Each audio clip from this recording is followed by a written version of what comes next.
Bande kunangai ba Congolais nazo pesi bino mbota trop bino ba Rwanda biso à travers sango ya Congo mbota trop ba Congolais parce que mokolo le tobeta masolo maye matali politique mbota na bino ba Congolais état de droit en marche na lo chaque fois te biso IDPS to bundi 38 ans d'élite pour l'état de droit na démocratie na social peuple congolais les lois IDPS aussi pouvoir il faut appliquer état de droit démocratie. Mais dossier, il y a Jean-Marie Kabound va déposer pétition à un niveau Assemblée nationale. Balongo les règles à poste. Il y a un peu de qui a vendu qui il faut un procédure à Makam. Parce que bénéficier procédure on a été. Il faut déposer requête na justice. C'est tout à fait normal, c'est état de droit. Tant qu'on déposer plainte na justice, il fallait que justice a ça musala na ye. Ba étudier requête na ye. Va comparer ndemo la lobby pour conditionnel à recevoir requête avec non fondé. C'est état de droit, c'est la démocratie. C'est ça toujours que makamutolo yango wan. Ce n'est pas parce que lobby va congolais et bien parce que oh bantu chef de l'état et c'est-à-dire que bila zongi ba rejeté. Fait chef de l'état tcha bango pour passer la musala justice.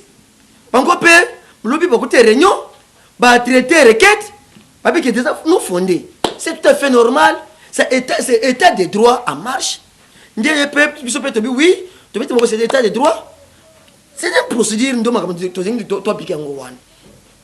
Peuple congolais va se binoter parce que tant que tu as la justice, c'est ça Congo. Parce que pour Congo, il fallait que quelqu'un justice, c'est ça le même les lois les États-Unis, c'est justice. Batongi France, justice. Il faut bisoper tout le Congo à travers justice. Au Sali Mabé, il y a justice. Parce qu'à travers justice, le Congo est malam. Pas de commentaires, mais tout le monde était état de droit en marche islam sanango. Parce qu'à travers l'état de droit, il faut que le Congo bien. Mon niveau de justice va déposer des requêtes contre Olenga Ngoy. Pourquoi va déposer Papa Olenga? Parce que président c'est ça. Comité des sages, il y a accord de Saint-Sylvestre. Parce que 29 membres. Quand il y a 29 membres, 9 membres, ils vont recevoir un bon. C'est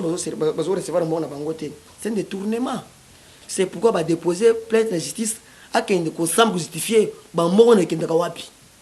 C'est ça le truc de justice à Boye, il y a Congo. Sauf que c'est espérer que un jour, il y a la justice. Parce qu'à travers la justice, les peuples congolais, oui, pour le moment, on gagne ça intouchable. Ah yo, ça intouchable c'était à travers la justice, va toucher aucune justice. Au Sam, ceux qui ont longi, oui, au Bimi, ceux qui ont longi, kende na kokuna obeta boloko, eza boloko ya kokate, ya sugrete, ya orange te, nde boloko, eza boloko société te. Kuna nde au vandi, au sentir que makamuza mabe makasi. Nde au vandi, c'est dire que pour le moment, bazo betanga film. Parce que justice c'est ça la musana nango, à travers justice, nde faut acheter toucher Congo. Parce que pour le moment, ma solo ezobe tamanano. Le lot directeur des finances à la maison civile, chef de l'État. Il y a personne qui a boloko, ezobe taboloko kuna. Pour un détournement. Bino boye na kata Congo, bo pied Congo. Bino na kata Congo, boling Congo te. Pourquoi boling Congo te? Aussi longtemps que tozo bunda, tozo loba, pour que te toto nga Congo, Congo qui est riboso bino kaka détournement. Mais avec Fachina justice, bino bozo esprit à détournement zo kinenano. Esprit y a détournement zo kende. Parce que détournement partout. Ceux qui va percer mission mon boy, qui sont mission la mission il faut ka olia. Te kenana o servir mission quelque part, il faut olia.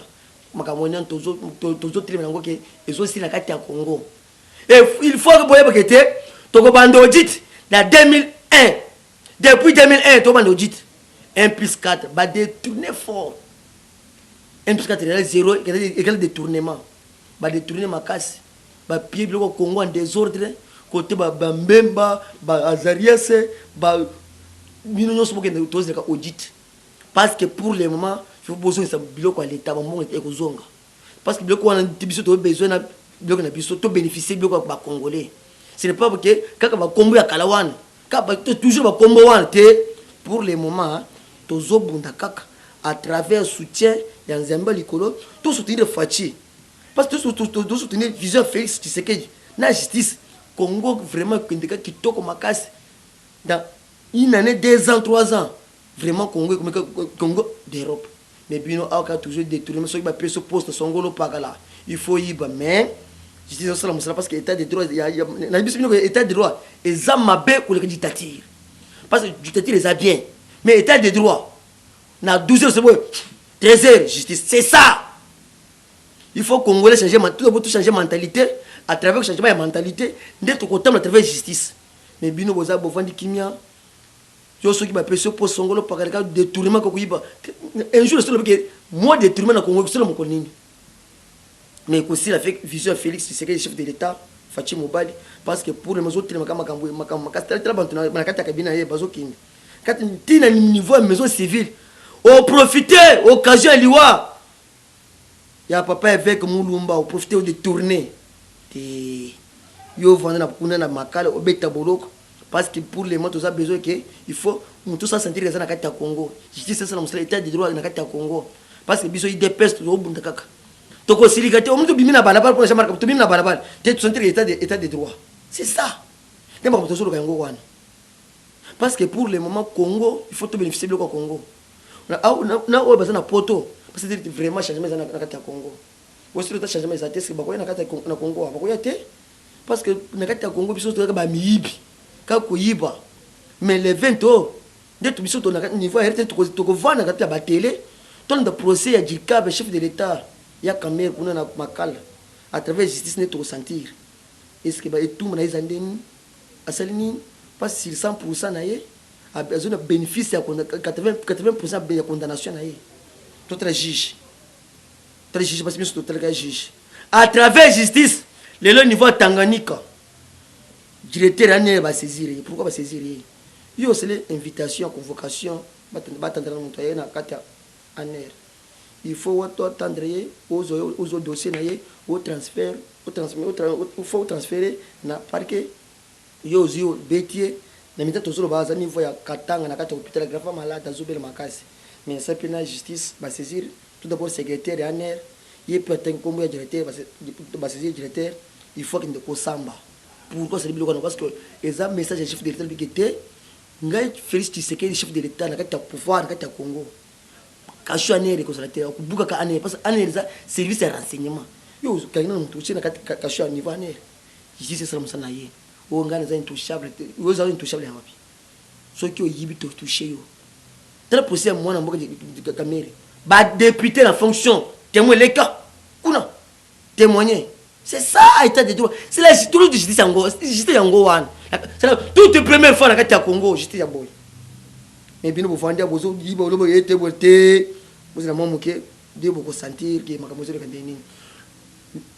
justice, le procès, pasteur Mukuna. Il y a un lobby à l'équipe lobby, ma tout ce cas justice, parce que les 23 ans de Bokata, est-ce qu'ils ont déni? Est-ce qu'il y a sol, preuve à sol. Parce que pour les mains, tu dois appliquer la justice sur le terrain. Le dernier défenseur, le chef de l'État, c'est justice. Après justice, c'est Fachi. Il y a personne qui c'est justice. Parce que soutenir la justice, c'est ça la moussala. Parce que pour les mains, tu as besoin de justice. C'est un qui toque dans le Congo. C'est bien l'intérêt du peuple congolais. Ce n'est pas que la veste rouge, la cravate rouge, ne va bénéficier de l'État. Parce que kuna a on a kati masolo makosolo zobeta papa ata uzana kati cabinet ata uza député uzanani makambo ya lo moko bozo petit député yo oyiba o pour population tu vas protéger yo ata lelo to déposer ata plainte ya kabila limite bazo programmer o ba déposer pasteur mukuna parce que ma onje akaje ba timi tu faut wasamba so kabila sile mabe kei o zan tu so zan o rais arese wapi devant fachi beton non justice ndé musala. Trop justice c'est la moussala. Parce que on a tout dit que nous mettons ensemble théâtre. Et ça théâtre. Tant que Jean-Marc Kabunda déposé peut-être niveau de justice.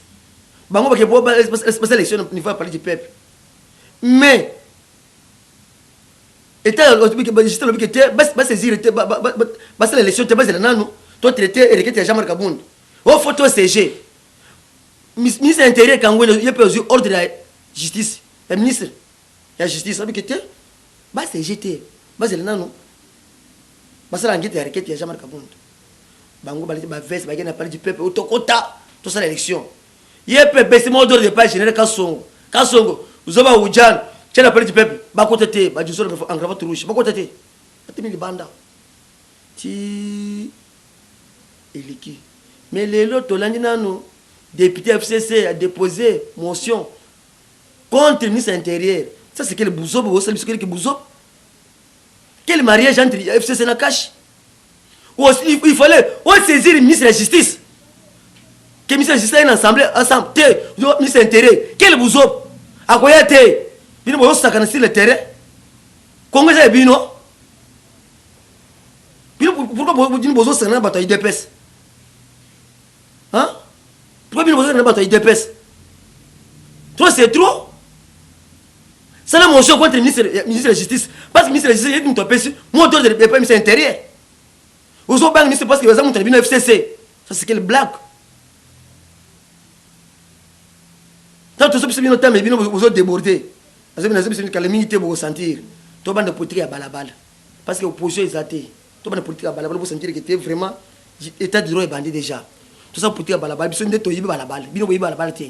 Un jour, vous avez un beaucoup se jeter, beaucoup se jeter, parce que le peuple, le pouvoir, le peuple règne toujours, le peuple d'abord. Beaucoup se jeter. Et puis, vous les avez théâtre, parce que vous avez député nommé par Yanang. Bien calculé, na Kingakati. Bien calculé. Vous avez député nommé, et puis les besoins de il faut pas essayer de salaire. $2000 pour que le salaire. Salaire, nous sommes allés à derrière les parlementaires de Bouto, c'est le cabino. Parlementaire de Bouto, c'est le cabino. Nous connaissons les comme côté.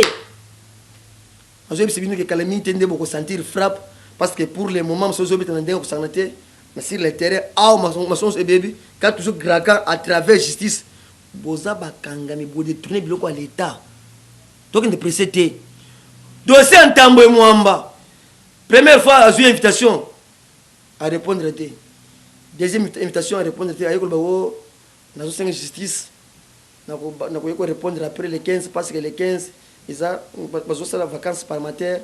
Après vacances parlementaires, je vais répondre à la justice. Tout le monde est état de droit aussi. Je vais répondre. Mais je vais répondre au pays. Ok, kuno bete boloko kunana kama kuno babenga kamalondo. Ndeko bete boloko kunana na pavillon 10 au sentir parce que bien quand makamote justice. Ka justice pour le moment to ko bete na balabala te. To ko bete na mabanga te. Les vraies requêtes de justice fachi beto mobali. De justice. O tengen bo justice ok kuna. Nde kuna ko le vungule ko sakana te. Na teso sa na masango elengi na munoko ozo bete tant ozo raisonner teleka likolo ka boy béton au vandi justice c'est ça parce que pour le moment makamoze mapé makasi sur le terrain bino boli ngote ka mite muke o ba député ba lobby on a été ensemble ah toi pas député on que ba député peuple ba député un individu on que ba député un individu ya kingakati mais nazo sepela na bandi ngai o ba uti na formation niveau Israël bambila ba travailler na fachi pour na Congo déjà ba okita awo pour na kata mabele na bango parce que c'est mabele parce que les bisbino qui étaient na kata armée au Kabila tiki za almenya ba fité tout na armée républicaine té sangi sa bana nguba bana mungwa bana mura bana fumbwa mais fachi tout ça armée républicaine au service du peuple armée sur travailler na peuple. Ce n'est pas que l'armée de la police dans la RDC, ce que quelqu'un m'a dit, c'est que Zungwati, là n'a rien à bureau. On va la police. Là n'a rien à bureau. Là n'a rien à bureau. Il faut changer comportement, il faut changer comportement dans le Congo à travers Fachi Beton, la justice. Bah petit besoin de formation, parce que formation, ce n'est pas formation à balabala. Aujourd'hui, quand j'étais sur la formation dans le stade de martyrs, au Mimbil. Ah, c'est ce que la formation. Papiti ba utikuna na classe un plus c'est comme Michael D chaka o nini o Matuza o comment Matuza nini o Matuza Abraham ba ko formation na idéologie ya fachi beta ya Congo azubi se masolo zo beta mikitoko makasi bana kin de ba diaspora bozala kan masolo zo beta mana ndemo sakana te théâtre parce que en 2006 tu fais le théâtre vérité des urnes 2011 même théâtre 2018 quand même théâtre on a théâtre pour le moment tout le monde c'est tout chacun monte bien quand c'est indépendant élection même les autres justice même Botia ta Olive na Chadar devant Félix Chadar Zandakal to bête to gagner kaka ata Olive la kata seni avec justice na peut c'est bino et ça blagueté avec justice so Botia ata nine ata Botia Kabila la kata seni non Fachi beto la kata terrain mutu ke kangi Congo bese ngade Congo njoko Fachi mobile to gagner kaka bino mas je vais te demander que ça qui toque ma casse. Je vais profiter de cette occasion. La personne na bali qui n'a beauté, Naomi na personne beauté, Yatro, Tabita na personne beauté, na maman José, personne beauté, plus 243 85 091 06 02 plus 243 85 091 06 02. Eshima, votre magazine qui bat au rythme de l'actualité. Retrouvez la nouvelle édition. Exclusivité, l'an 1 des Basseyane Nanga. Métamorphose et décollage de la province du Haut-Ouélé. À la manœuvre, Christophe Nanga. Avec abnégation et patriotisme, les gouverneurs Basseyane est déterminé à lancer la province du Haut-Ouélé sur la voie du développement intégré. Interview, prise en charge des malades, la maîtrise de la propagation du coronavirus. Docteur Eteni répond à toutes les questions. Économie, la baisse des prix, les combats permanents d'Acacia, Bandoubola. Dossier Eshima, mécanisme national des suivis historiques et réalisations. Focus, Sele Yalagouli propose des nouveaux paradigmes de développement indispensables à la relance de l'économie. Nation, championne du social, Agnès Mouad Nawej et la CNSS offrent $1 million dans la lutte contre la pandémie Covid-19. Moussa Mondo sensibilise et prend en charge des personnes vulnérables. Parité, Olive Lembe Kabila, modèle de générosité et d'entrepreneuriat féminin. Afrique, un déconfinement aux multiples facettes. Retrouvez l'intégralité du magazine Eshima dans les kiosques. Eshima Magazine, un nouveau standard d'information.